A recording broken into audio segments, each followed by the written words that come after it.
Some people are afraid of silence. I'm afraid of what hides inside it. Around my neck, I wear an old cassette recorder. It's heavy, not because of its weight, but because of the voice trapped inside. The voice of the man who murdered my grandson, stitched into magnetic tape like a demon caught mid-exhale. His confession. His grunts. His moans of pleasure. All recorded in my bed. Yes. I slept with the man who killed my grandson.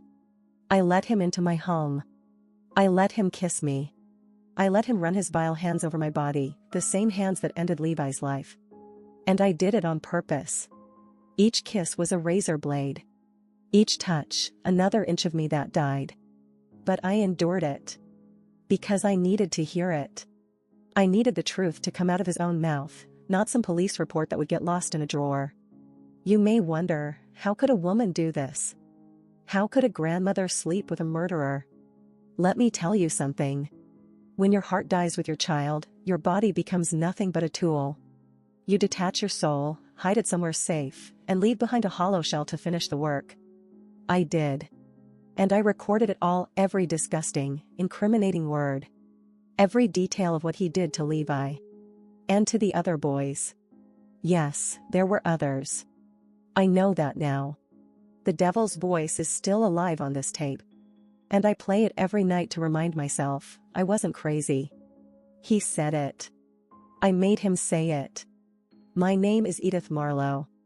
I'm 71 years old, and this is the story of what I did to the man who took everything from me.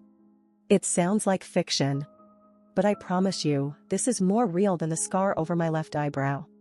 So if you're reading this, or listening somewhere, I want you to comment your name. Tell me where you're from. I want to know I'm not alone, and that Levi's name hasn't been swallowed by silence.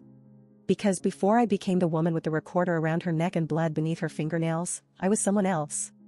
I was just a seamstress. A mother. A grandmother. A woman with dreams. And before everything fell apart, there was a little boy who changed my world. Let me tell you about the beginning. About our life. About Levi. Because once, long before the screams, the blood, and the cold nights with knives under my pillow, I was happy. It was 1993, in a town called New Chapel, Indiana. The kind of place where people smile at church, then whisper about you over pie. I lived in a modest house on Larkspur Avenue. 1 story. White porch. Backyard garden full of rosemary, mint, and an old passion fruit vine that refused to die. Not much, but it was home. Levi was the only family I had left. His mother, my daughter, Rachel, died in a factory explosion when he was just 5. His father? Left before Levi was born. I raised him alone, just the two of us. I had my sewing machine, my small market stall, and my boy. That was enough. I made dresses. Repaired old clothes. Eventually, word spread, and I became known for my christening gowns, Easter coats, and, my favorite, wedding dresses. I never had a real gown myself. Married at the courthouse in plain brown cotton. But making dreams for other girls felt like redemption. Levi grew up beside me, always close, always watching. He sorted buttons before he could read. Helped me carry bolts of fabric when he was barely tall enough to lift them. And books, oh, that boy devoured books. He read anything he could get his hands on. Science, history, poetry. He had an old soul, like he'd lived 100 lives before this one. When he was 15, his teacher called me in. Said Levi was brilliant. Said he could be an architect, an engineer, anything. I cried the whole walk home. Not because I was afraid. But because I believed her. I saw it in him too. From that day on, we had a goal, get Levi to college. I took more orders. Sewed until my fingers bled. He got a job at the hardware store on weekends. We shared late dinners, always simple, rice and beans, soup, sometimes chicken when money allowed. And every night, he read to me. Because I'd never learned beyond the basics. I could sew a French hem, but I couldn't read the Grapes of Wrath. So Levi read it aloud, slowly, explaining every word. That's how I met Steinbeck. Twain. Poe. That's how I traveled the world, through his voice. He was everything to me. And I had no idea that evil was already circling our little home like a starving wolf. The fall of 1996 came early that year. Leaves turned crimson and gold overnight, like the trees themselves had bled and frozen mid-cry. Henry had just turned 17. He was taller than me by then, with shoulders broad from carrying more weight than a boy his age should have to. He started talking about leaving Harvestville. About freedom. About escape. I saw the hunger in his eyes, hunger for a world where we weren't just surviving, but living. I was proud of him. So proud. He had applied to 3 colleges, one of them a prestigious private engineering school in Columbus. We prayed over the envelopes when they arrived. When the acceptance letter came, I cried. I remember hugging him so tight, my hands trembling as I whispered over and over, "You did it, baby. You did it." But fate is cruel. 3 weeks later, Henry was found in the woods behind the old paper mill. They said it was an accident. That he had slipped, cracked his skull. But I knew my boy. Henry hated the woods. He never went there. Not even as a child. Not when other kids played war or hunted frogs. Something was wrong. They let me see him only briefly before the funeral. But I saw it, a bruise shaped like a boot print on his ribcage. Dried blood behind his ear. And his hands, his nails were broken, dirt embedded deep. My Henry fought. I tried to tell the police. Sheriff Monroe looked at me with that tired, practiced sympathy and muttered, "Ma'am, we found no signs of foul play. Please let the boy rest." Let the boy rest? He was 17. Accepted to college. He never went to those woods. I started asking questions around town. Quietly. At first. Then I got louder. I asked the kids from the high school, the boys Henry used to hang around with. Most of them looked away. One girl, Sarah Whitmore, couldn't meet my eyes and mumbled something about a party. A party? Eventually, I cornered one boy, James J.T. Travers, outside the hardware store. His face went pale the moment I said Henry's name. I asked him what happened that night. He spat at the ground, muttered, "Should have just left it alone," and walked off. That's when I knew. They were hiding something. And someone was protecting them. A week later, someone broke into my home. Nothing was stolen. But they left the message loud and clear, a butcher knife stabbed into my sewing table, and a single, bloodied college brochure on top of it. I didn't sleep that night. I sat with the knife in my lap, Henry's picture beside me, and made a vow. I will find out who did this. And I will make them confess. With blood, if I have to. After they buried Levi, I stopped sewing. The machine just sat there, quiet and cold, like a dead organ. People came to the door with dresses to mend or buttons to sew back on. I turned them away. Politely at first. Then not so politely. Some of them whispered that I'd gone mad. I didn't care. I sat in Levi's room for hours, smelling his clothes, running my fingers across the fraying spine of his favorite book, The Old Man and the Sea. There was a note in the margin. In his neat, cramped handwriting. Persistence matters more than strength. I broke down reading that. Because Levi was persistent. He would have fought whoever came for him. He wouldn't have gone quietly. That bruise, the one shaped like a boot, kept haunting me. I'd close my eyes and see it, pulsing like a wound inside my skull. I began keeping a notebook. Not about grief. Not about healing. About evidence. I wrote down everything that didn't make sense. Every contradiction in the police report. Every suspicious look I got at the market. Every name that avoided my gaze. I started watching. Listening. Following. I'd never thought of myself as particularly clever, but grief does strange things to the mind. It sharpens you. Makes you see patterns. I noticed how Sheriff Monroe always paused when I mentioned Levi's name. How the autopsy was delayed, then rushed. How the one boy who wouldn't talk, JT, had a new pickup truck his parents couldn't afford. I started connecting dots. And then, one night, I saw him. His name was Dale Rucker. He'd been Levi's supervisor at the hardware store. I remembered his smug face from when I used to bring Levi lunch. 30-something. Former Marine, or so he said. Walked like a man who thought the world owed him something. He was laughing outside the diner with two boys. One of them was JT. The other I didn't recognize, but his hand had bruises on the knuckles. They stopped laughing when they saw me. Like a record needle skipping. I didn't look away. I stared them down. That night, I waited until Dale left the diner and followed him. He lived in a trailer out by the quarry. As soon as his lights went out, I walked up and placed a small bouquet of rosemary on his doorstep. For remembrance. The next morning, there was a dead squirrel nailed to my front door. War had begun. I didn't call the police when I found the dead squirrel. I buried it quietly beneath the rosemary bush Levi had planted when he was 9. I whispered to the dirt, "They think I'm weak." Good. Let them think that. That week, I watched Dale Rucker every evening. Sat in my car 2 blocks away from the trailer park with a thermos of black coffee and a notebook in my lap. I watched who came in and out. What time the lights turned on. What time they went off. Who brought him beer. Who left with bruises. I became a shadow.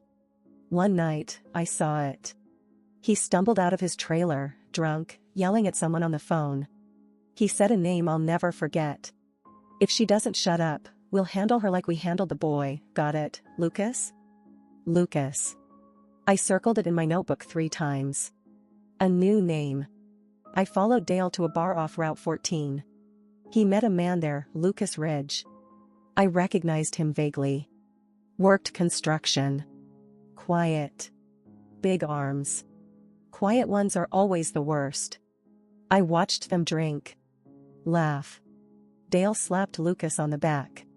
I could almost see it, the two of them dragging Levi into the woods while he begged. While he fought. Something inside me snapped.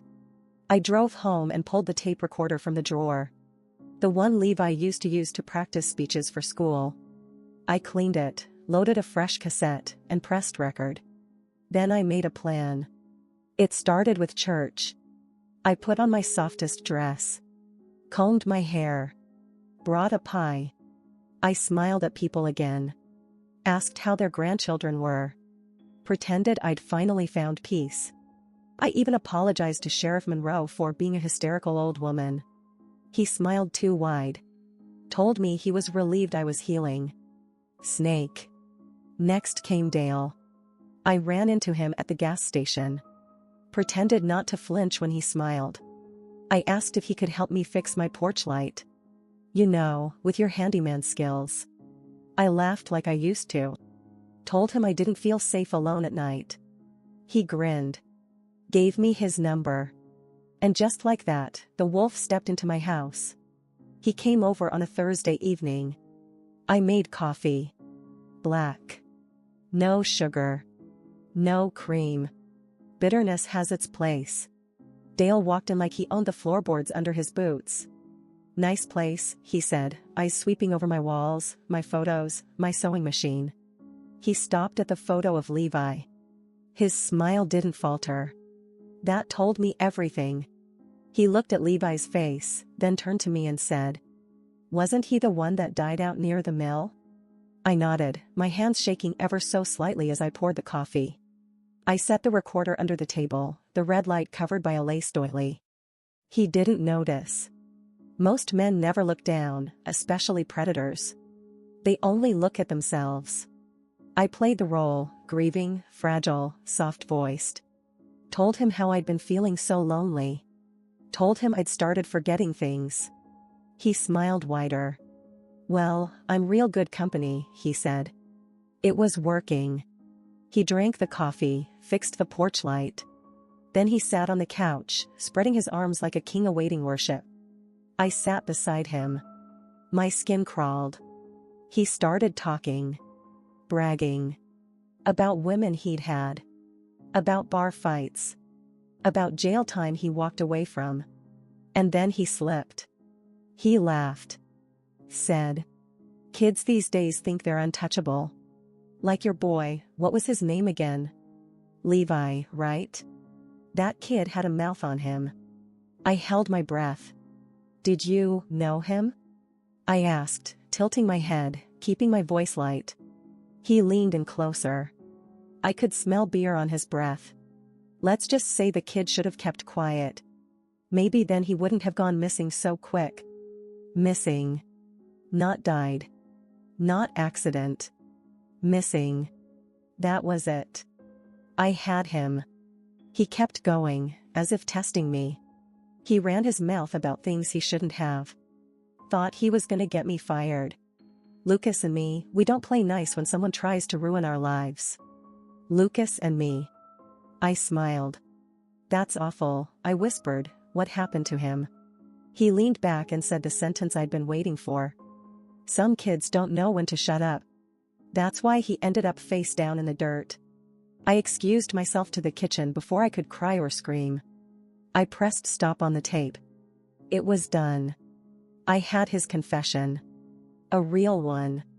Clear as day. And he had no idea. But I didn't take it to the police. Because I knew what would happen. Nothing. Instead, I made dessert. They say revenge poisons the soul. I disagree. For me, it was clarifying. Revenge stripped away the noise. It gave me purpose. And purpose, after grief, is the only thing that keeps your hands from shaking. After Dale left that night, I didn't sleep. I sat at my kitchen table with the tape in my hand, and I smiled. Not because I was happy, but because for the first time since Levi's murder, I felt in control. The next morning, I took out my sewing kit. But not for dresses. I began stitching something new. I opened the closet in my old sewing room, the one no one had entered since the funeral. I cleared off the table, pushed away the fabric bolts, and unfolded an old quilt I hadn't finished. Beneath it was a wooden chest. Inside, my father's things. He had been a hunter. Traps, wire, blades. Tools of a man who lived off the land and knew how to kill cleanly. I chose the blade he'd used to skin deer. Still sharp. Still balanced. I began preparing. Over the next 2 days, I invited Dale back under the pretense of more help. First the leaky sink. Then the basement shelf. Each time, I offered him coffee. Each time, I listened more, spoke less. He boasted. He lied. He underestimated me. That's the mistake predators always make. They confuse kindness for weakness. On the third night, I said my light in the sewing room had gone out. Would he mind? He followed me in. It was a tight room. One window. No back door. The only exit, the same one we entered through. He stood on the stool under the light bulb. His back to me. I moved behind him. And then I said it. Levi never screamed, did he? He paused. Turned his head slightly. What? I stepped closer. My voice calm. Even. You didn't give him time to scream, did you? He stepped down, facing me now. Confused. His smile wavered. You're not funny, Edith.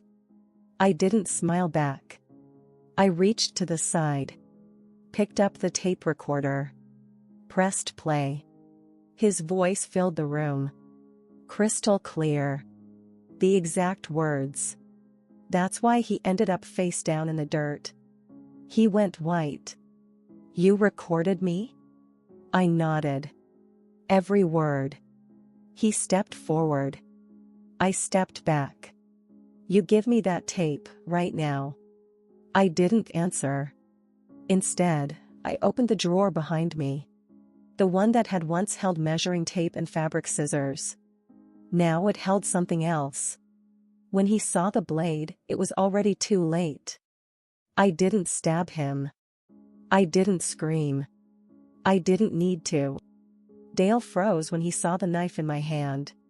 His bravado cracked like old porcelain. For a moment, I could see the boy he must have been once, before the cruelty took over. But that moment passed. He stepped back, palms raised. "Easy now," he said, voice trembling, "you don't want to do anything crazy." I set the knife on the table beside me. I wasn't going to hurt him. I just wanted him to understand something. He was not in control anymore. "You're going to leave," I said. "You're going to walk out of here. And when you do, you'll know that I have your confession on tape. If anything happens to me, if a single window breaks on this house, if I slip on my porch, everyone hears that tape. Understand?" He nodded slowly. He was sweating. "Good. But that's not all," I continued. "I've made copies. I've mailed them. One to the school board. One to the newspaper. One to the church council. One to Levi's teacher. You know her. She liked him." He blanched. I leaned in. "And one to Lucas's wife." That's when he panicked. His hands curled into fists. His eyes flicked toward the tape recorder. For a second, I thought he'd lunge. So I gave him one final gift, mercy. "Get out, Dale. While you still can." And he did. He stumbled out like a drunk man in a storm, didn't even look back. I locked the door. Took the tape. Sat down. And for the first time since Levi's death, I laughed. Not out of joy, but out of power. I didn't need to kill him. I just needed to take everything he had left. And the first cut wasn't with a knife. It was with the truth. You don't hear an explosion when a reputation detonates. It starts as whispers.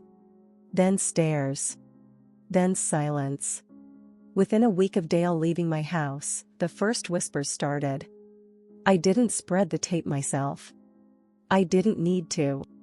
I'd sent one to the local high school anonymously with a sticky note. "You protect murderers. Here's your proof." The school counselor quit 2 days later. The principal took an early retirement. Rumors spread like gasoline on dry leaves. Then came the church. I watched from my pew as the pastor unfolded the letter I'd mailed him. His face went pale as he read Dale's words transcribed on the page. During communion, he skipped Dale's row entirely.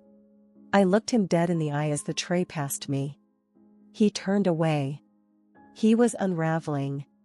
By the end of the second week, Dale's job at the auto shop was gone. Not officially fired, but the other mechanics refused to work next to him. Someone spray-painted "murderer" across his truck. I didn't do it. I didn't have to. You see, when you carve truth into the world deep enough, the world bleeds it out for you. As for Lucas? The moment his wife received the tape, she filed for separation. She moved out with their toddler the next day. Took the car, the dog, the house keys. Left him with nothing but a folding chair on the porch and a six-pack of regret. I know this because I watched him from my car, parked across the street. Lucas Ridge, 6'2", ex-construction foreman, tough guy, cried like a broken faucet. And me? I started sewing again. But only baby clothes. For charity. Little bonnets. Little socks. I couldn't bring Levi back, but I could warm someone else's child. It felt close. Close enough. The knock came at 9:42 a.m. on a Monday. I was hemming a baby's dress when I heard it, soft, polite, but confident. Like someone who'd come for something important. Through the window stood a young woman in a gray blazer, notepad in hand.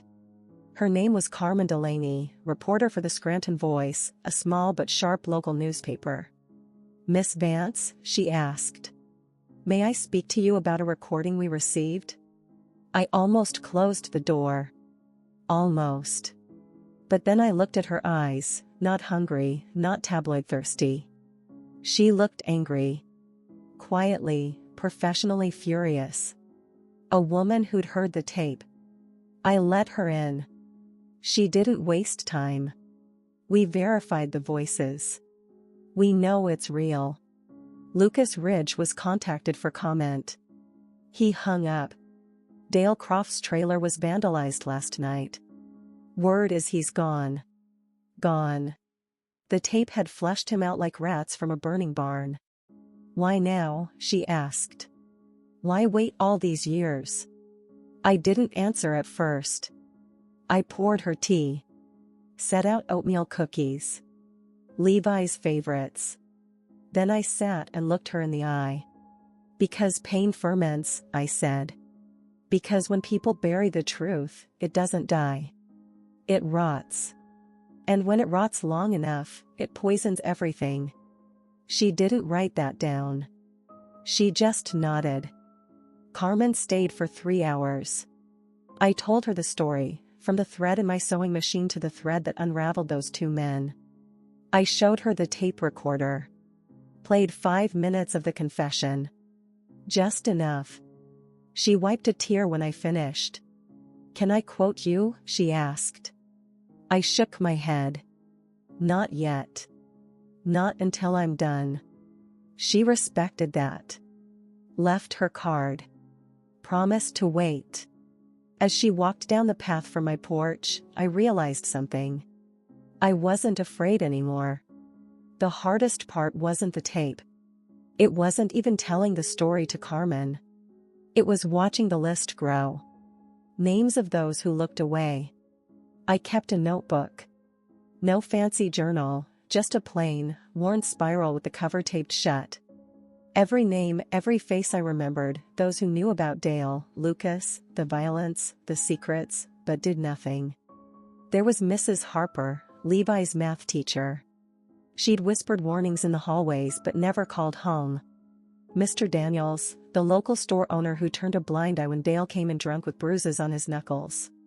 The church deacons, the school counselors, even my own distant relatives. Each name was a wound. Each silence, a betrayal. I started sending anonymous letters. Small envelopes with no return addresses. Inside, copies of my notebook pages, with messages. You knew. You stayed silent. What will you say when it's your child? Some returned the letters unopened. Some called me a liar. Others, well, they moved away or found new jobs. The community was cracking. People who once smiled when I passed on the street now turned their heads. But I didn't care. Because the truth, when it spills, stains everything. It's no longer clean. No one stays untouched. I was no longer just a grieving mother or a grandmother. I was the voice for those who had none. The reckoning. And soon, everyone would know. Once the story hit the papers, the town split in two like a cracked mirror. Half whispered in dark corners, half shouted in anger at me, the troublemaker, the nosy old woman. The first face I saw was Martha, Dale's sister. Her eyes were red, but her voice was sharp. Why do you want to ruin our family? He was my brother. I looked her in the eye. Because you let him hurt others. And now it stops. That's when the calls started. Threats mostly. Some left on voicemail, some whispered behind my back at the market. Leave it alone, Eleanor. You don't know what you're messing with. Better watch yourself. But the worst was the town meeting. Packed into the community hall, the air thick with tension and bitter memories. The mayor tried to mediate but failed. Voices raised, accusations flew. I stood at the front, my hands steady despite the trembling inside. I'm not here to hurt anyone who's sorry. But those who stayed silent, who protected a predator, they must answer. A man stood up. His voice was cold. You're tearing us apart. This is our home, our lives. No, I said. This is your reckoning. By the end of the night, some apologized. Some left furious. But the silence was broken. The weeks after the town meeting were strange, like walking through a fog. Some people avoided me, others reached out, quietly, almost shyly. I met Grace, a mother who lost her daughter years ago to the same darkness. She said, "You gave us a voice when we had none." Her words were a balm to my weary soul. Slowly, the town began to change. The church organized support groups. The school brought in counselors. People who once turned their backs started looking forward, to healing, to hope. I started sewing again, not just dresses, but quilts. Patchwork blankets made from scraps of old clothes, each stitch a prayer, a memory. I gave them to families, to survivors, to those who needed warmth in more ways than one. One afternoon, a boy came by with a timid smile. "Mrs. Vance, I want to help." He was Levi's age now. I handed him a needle and thread. Together, we stitched stories of pain, forgiveness, and strength. Revenge had been my path. But healing, that was my true victory. For years, my heart carried the weight of loss, anger, and bitterness. But standing at that crossroads, I realized something important: revenge could never bring Caleb back. It could never heal the wounds in my soul or the fractures in our town. So I chose a different path, one paved with courage, forgiveness, and hope. I used my hands, once filled with anger, to sew new stories, new bonds, and new beginnings. My journey isn't over, but the hardest part, the darkness, is behind me now. And with every step forward, I carry Caleb's memory like a flame, lighting the way for others. Thank you for listening to my story. If you've stayed this far, I hope you feel the weight of truth and the power of healing. Life isn't just about revenge or pain, it's about finding light even in the darkest places. If my journey moved you, please consider subscribing to my channel, where I share more stories like this. Your support means the world, and together, we can bring more voices into the light. Leave a comment below, tell me your name, where you're from, and how this story touched you.